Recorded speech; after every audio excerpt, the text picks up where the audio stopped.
positive, perché noi abbiamo bisogno che il giovane entri, se vogliamo, prima nel mercato del lavoro, come accade in Germania, come accade in Francia, come accade in Svizzera. Quindi un rapporto più organico tra la scuola, l'ente formativo, qualunque esso sia, e l'impresa. A tal proposito, già nella legge quadro sul Made in Italy, approvata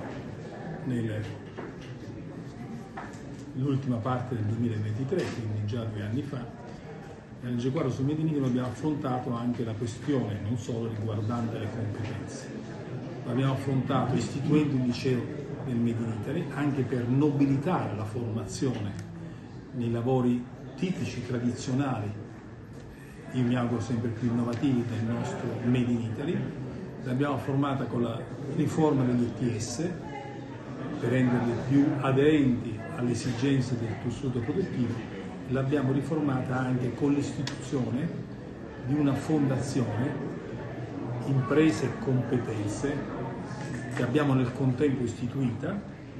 che ha il compito di coordinare e di armonizzare, di incentivare quello che già lodevolmente fanno le imprese nelle loro academy, i distretti nelle loro scuole dei distretti, piuttosto che i licei del Made in Italy, gli istituti tecnici professionali o esperienze di questo tipo duale, perché riteniamo che ci voglia, come dire, un migliore coordinamento nazionale affinché tutti siano stimolati a lavorare insieme per formare le competenze che servono al sistema produttivo, perché oggi c'è una richiesta di tipologie lavorative che non sempre trova esaurimento, e lo sappiamo meglio in questa terra, in Veneto. E